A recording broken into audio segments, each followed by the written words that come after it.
그 지하철, 서울 지하철 타고 다니다 보면은 이렇게 뭐라고 해야지?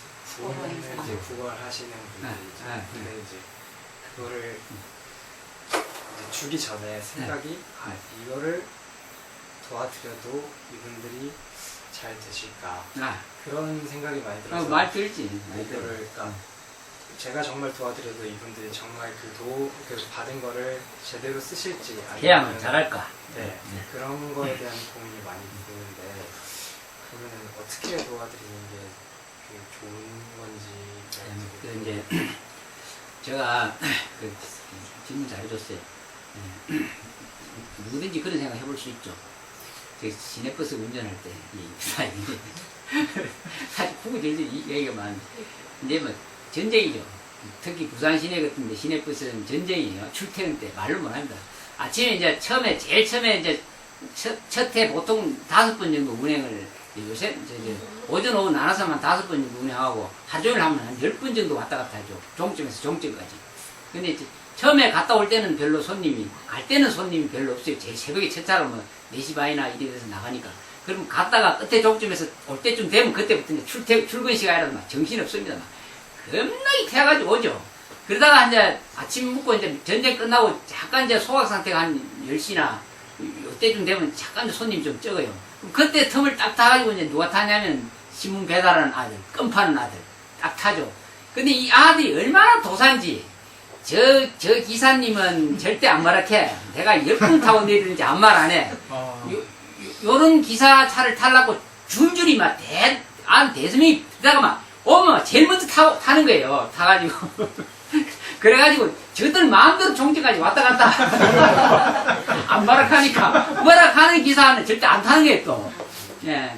그래가 그 뭐 몇 년 동안 하면은 아들 얼굴 다 있죠. 그러면 이제 물어보기도 하고 그럼 대부분 애들이 고아원에 또 이제 그 아들을 훈련시키는 그 어른들이 있어요. 예. 그래가지고 돈을 다 뜯어요. 다 돈을 많이 버려요 애들이.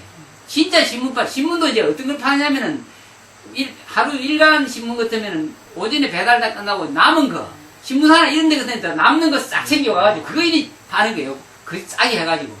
그러니까 애들이 돈을 많이 버리는데도 불구하고 남는 게 없는 거예요. 빼들어가니까 참 안 됐더라고요. 그래서 이 아들 이거 뭐라 해야 될지 말아야 될지. 근데 이제 그거는 이제 먹고 살기 위해서 하는 거니까 우선 뭐 크게 돈을 보태줘서 그 사람들이 부자가 되는 것도 아니고 우선 당장에 입에 풀칠하고 또 자기 살아남기 위해서 하는 거기 때문에 거기다가 어떤 임의부여를 하면 이제 그것도 못 도와준다는 거예요. 이제 그런 부분은 임의부여할 거 없고 그냥 내가 도와주고 싶다 이런 자비심의 마음을 내서 도와주면 내가 낸 자비심의 공덕이 자기한테 복이 들어오는 거예요. 상대편이 뭐 어떻게 됐든 말했든지 그거는 상관없는 거예요. 내가 마음 낸 것만큼 내 복이 들어오는 거예요. 어디에 해도 들어오는 거고. 그리고 받은 사람은 반드시 어느 생인가는 갚아야 되는 거예요. 원리가. 모르서 못 갚는 건 없어요.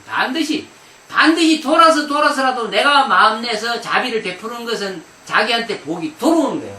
저 사람이 나를 알아서 언제 저 사람이 베풀어줘. 절대 그런 생각 하지 마세요. 돌고 돌아가지고 딴 사람을 통해서 그 내가 베푼 복이 들어온다는 게. 왜냐면 내가 좋은 마음을 낸 것은 좋게 반드시 좋은 것들이 들어와요.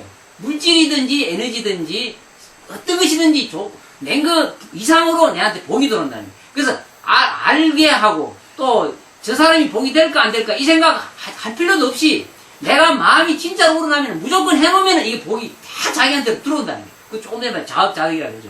근데 이제 진짜로 도와주고 싶으면 이건 일반적인 도움이고 진짜로 저 사람을 참으로 도와주고 싶으면은 도와줄 수 있는 방법은 생사를 요단하게 해주는 방법이 없어요. 어떤 사람이 다 죽는데 어떻게 도와줄?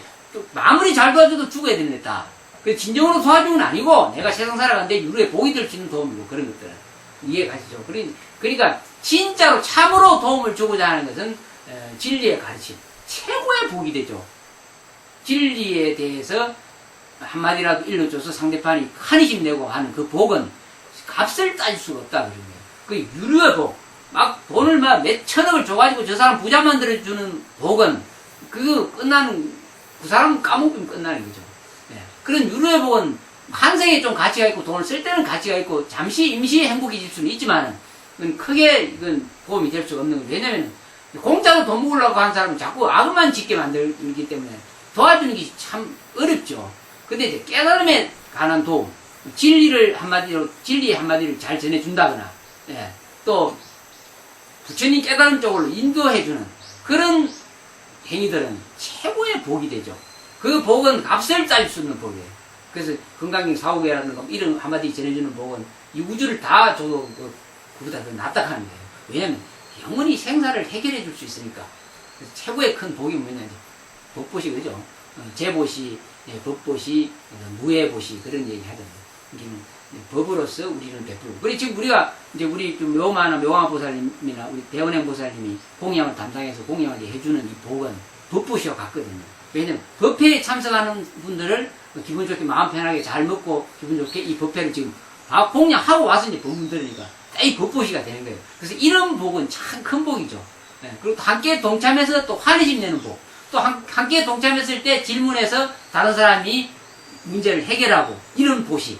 이건 가장 복이 많은 보시. 그리고 이런 참석만 해도 참석만 해가지고 같이 찬탄하고 뭔가 깨달음의 마음이 조금이라도 있다 하면은 다른 거 안 해도 이 복 갖고도 먹고 산다는 거예요.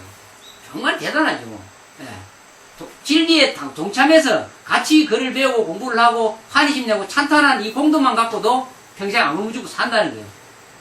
이해가 조금만 생각하면 이해가 갈 거예요. 그래서 이제 될 수 있으면 이제 9월달 얼마 안 남았어요. 집에서 또 공부 잘 하시다가 또 내년에 또 7월달에 만난대요. 1년에 한 번씩 개방할 테니까 1년에 한 번씩 7월달, 8월달, 9월달 딱 3개월 개방하고 또 싹 들어갔다가 또 3개월 개방. 그동안에 또 공부해가 보통 보면은 매일매일 보면 이제 변한지 안 변한지 잘 모르지만은 한 7, 8개월 있다가 딱 보면은 야, 참 기분 진짜 좋을 때가 있어요. 야, 저분이 진짜 마음내가 착하게 또 공부를 잘 해 나왔구나, 수행을 잘했구나 하는 것이 딱 보이잖아요. 그럼 너무너무 감사하고 고맙고 막 그분한테는 막 쏟아부어주고 싶고 그렇거든요. 그렇게 이제 한 3개월 하고 7월달, 8월달, 9월달 하고 그럼 몇 개월? 9개월이죠. 9개월. 3개월 하고 9개월 들어앉았다 9개월 만에 딱 보면 또 얼마나 반갑고 기분 좋아요. 맨날 보면 이제 기가 따가워서 싫은 거야. 그래서 이제 저도 이제 머리가 좀 돌아가요. 그래 하고 또 매일 오기 힘드니까 한 9개월 휴가 받고 또 쉬셨다가 또 와서 공부하고 그 안에 이제 또 강 가다가 이제 문자는 이제 메일로 통해서 또 알려보기로 그렇게 하면 좋을 것 같아요. 지금 답이 됐나? 그러니까 내가 복을 짓고 싶고 내가 저 사람을 도와주고 싶으면 다른 생각하지 말고 진정으로 마음 내가 도와주면 돼. 왜냐면 우리가 도와주는 것은 그 사람들은 이제 이렇게 생각하셔야 돼요. 그 나이 많은 사람이 지하철에 와서 이렇게 특히 서울 지하철에 나이 많은 사람이 나이잖아요.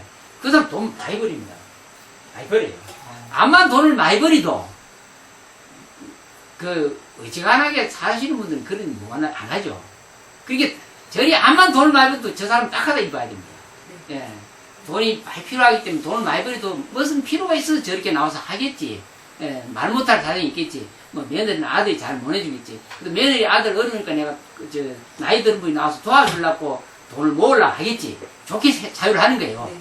좋게 돈을 많이 벌어요 그분들. 내가 이야기 몇 번 해봤어요. 부산에서도 이제 버스 운전할 때 여기다가 이게 팻말 하나 딱 달고 나이 많으면 타요. 타고 나는 어디 불치병이고 뭐 어떻게 일하면서 하는데 나중에 이제 보면 잘 그러다니요. 네. 근데 운전 마치고 이제 그분하고 이제 이야기를 해봤어요. 네. 이야기를 해봤는데 하는 말이 아들이 아프고 며느리가 아프고 제대로 그 돈을 모아서 내가 부득해서 돈 벌러 나왔다 하는데 불쌍하잖아요.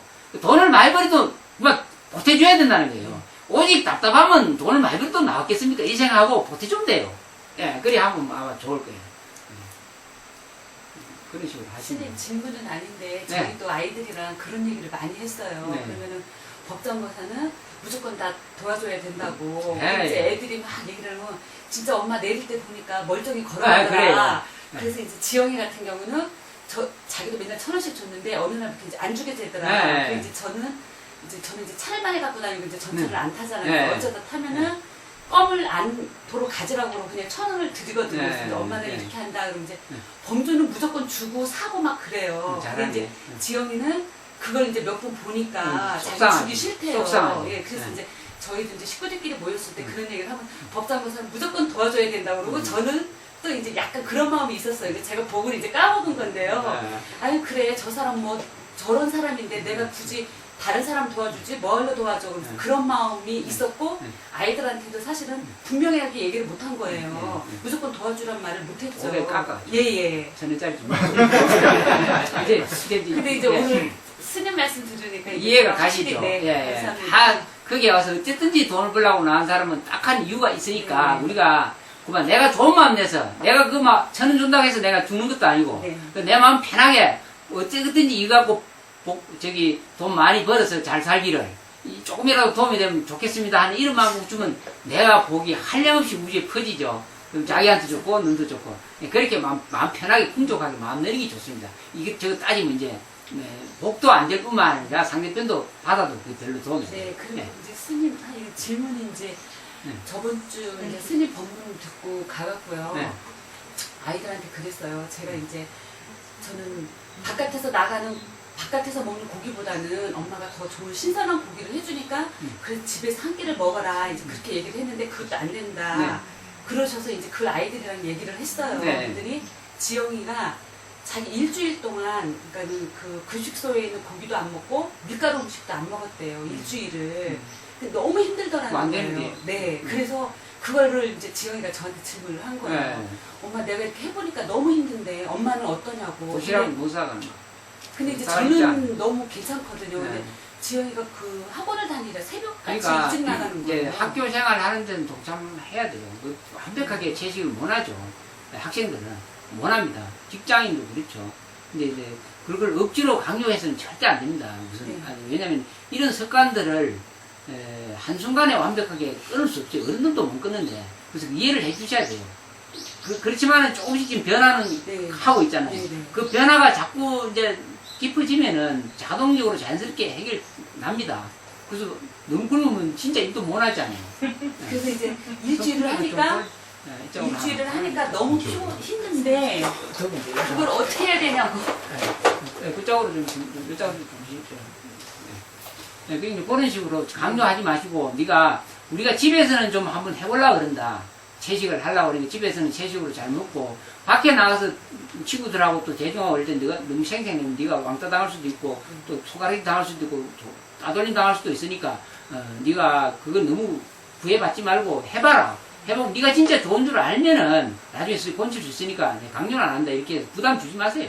그렇게 하세요. 뭐 하루아침에 다 끊으라 할 수 없잖아요. 왜냐면 모살님도 마찬가지고 네. 부사님도 마찬가지고 하루아침에 못 끊었잖아. 못 끊고 아들 뭐 다 끊으니까 완전 이거는 독재다 독재다. 그런 저희도 애들 그 강요는 못 하겠더라고요. 안 돼요. 어른 되면 끊는다고. 그 대신 채식이 좋고 현미 밥이 좋은 줄 알면 자꾸 바뀌지는 게 입맛이다. 자꾸 먹어보면 좋은 줄 알아요. 자꾸 좋은 줄. 오늘 점심 맛 없었습니까? 너무나는 말이 딱 붙잖아. 연서야, 네? 점심 맛 없었나? 맛있었는데. 맛있었지? 채식 좋지, 그죠? 이제 좋은 줄을 자꾸 알면은 고기는 진짜 쳐다보기도 싫어진다는 거예요. 그래서 자꾸 이제 뒤를 들이 나가도록 하세요. 강요는 하지 말고. 그 이제 집에서 자꾸 잘해주시고. 그러면 해결납니다. 어느 순간에 이제 부처님 진리의 가르침이 자기 마음에 진짜 와 닿으면은 진짜 집착과 애착이 떨어져 나가버리죠. 지가 도망가요. 지가 붙어 있을 수가 없는 거예요. 무엇은 근거가 있어야 붙어 있죠. 진리는 근거가 없기 때문에 안 붙어 있어요. 다 떨어져. 제가 체험한 거 이야기 한번 하면 또 마늘 잘합니다.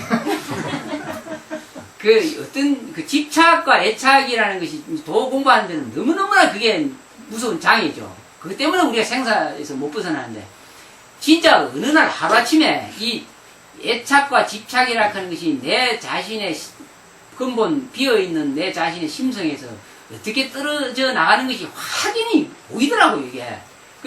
이제 그걸 저는 그때 당시에 표현을 못해 이렇게 표현을 했어요. 카바이트 아시죠? 네. 카바이트. 카바이트라는 것은 옛날에는 요새는 가스가 있어 사용 안 하지만 돌을 갖다가 합해가지고 굽죠.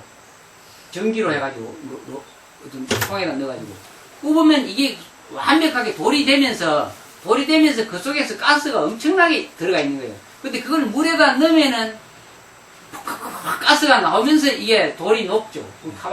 카바이트를 그러잖아요. 그게. 옛날에는 많은데 요새는 그게 모르죠. 요새는. 요새는 없죠. 공부가 많이 없어요. 요새는 옛날에는 그거 갖고 다 했잖아요. 예. 카바이트. 카바이트 가지고 가스 다 만들어내고, 영점할 때도 카바이트 하고 다 했잖아요. 딱 그와 같아요. 내 체험이 그래요. 돌을 딱, 이게 물속에다가 딱 넣으면은, 돌 안에서 가스가 팍팍팍 나오면서 돌이 싹 다그만 녹아버려요. 돌이 사라져버려요. 그렇게 싹 사라지고 또, 이 나무 보면은, 고목나무 보면은, 나무에, 살아있는 나무 껍데기가 이렇게 톡톡 떨어져서 벗겨지듯이, 싹 그냥 집착, 애착이 한순간에 그러니까, 뜨거운 물에 얼음이 녹고 눈이 녹듯이 싹 녹아서 사라지더라고, 그게 눈을 보여. 그러고 난 다음에, 탐니지 번맛에 욕심이 싹 사라져. 한순간에 사라져. 근데 그때 당시에 사라진다는 말이, 뭐가 사라지냐면, 먹는 거, 자는 거, 어떤 욕심 갖고 있는 이런 애착과 집착이 한순간에 다 사라져버리더라고. 사라지면 남는 게 뭐겠어요? 남는 게 진짜 텅텅 비어있는 공의 성품만 남는 거예요. 그러면서도 분명한 거예요, 분명히. 알미라고 하는 건 분명한데도 내가 완전히 해체되고 4대 5원이라는 목동이를 쳐다보면 있는데도 불구하고 하나도 없는 거예요. 하나도 없어요. 그래서, 집착과 애착이 이렇게 떨어지면 담배고 술이고 뭐고 이런 게 정말 붙을 자리가 없는 거예요. 자각이 딱 되면 붙을 자리가 없는 거예요. 근데 이렇게 이제 수행을 해보시면 이런 때가 올 겁니다. 그래도 이해라도 그리 하셔야 돼요. 그래서 집착과 애착이 떨어지면 그 다음에 문제가 없는 거죠. 고집멸도로 고집멸도. 그게 팔정도 수행을 하면 집착을 다 떨칠 수 있다고 하는데 팔정도 수행이 일순간에 이루어질 수 있다는 게 한 생각이에요. 일순간에. 뒷바퀴 생각만 돌리면. 그게 이제 앙골라 말라나 이런 사람들 죄를 그렇게 많이 지어도 한순간 찰나에 그 돌이키서 그만 팔정도 수행 1찰나에 다 해버리는 거예요. 그래서 그다음부터는 그만 성품을 받기 때문에 집착이 있을 수가 없죠. 재질도 없고.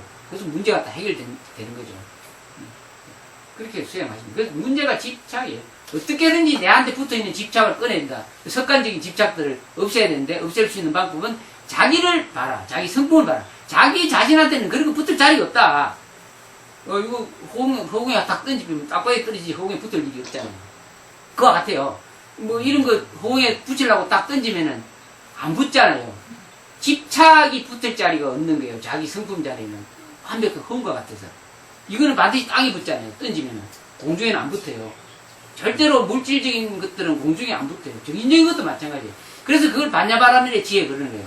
자기 자신의 성품이 텅텅 비어서 하늘과 같고 호과 같은 줄을 알았을 때 그 자리에는 집착이나 애착이나 이런 것이 붙지를 못합니다. 지가 도망가는 거예요. 지가 던지면 도망가듯이 땅까지 떨어지 도망가듯이 고마 담배 피우고 싶은 생각, 술 먹고 싶은 생각, 잠자고 싶은 생각, 좋은 음식 먹고 싶은 생각, 음욕심 한순간에 그만 일순간 다 버리고 정신이 하는 정신. 이제 그런 체험을 하게 돼요. 공부하시면. 그러고 나서 자유를 얻은 거예요. 자유. 저 자신한테 자유를 얻은 거죠. 야, 이건 걸릴 것이 없다. 공부를 하시면 그렇게 걸릴 것이 없다. 그러고 나서 이제 결국은 다시 중생세계에 오기 위해서 중생 일을 하기 위해서 연극을 하는 거예요. 다시 붙이는 거예요. 다시 붙이는 연극. 4대5.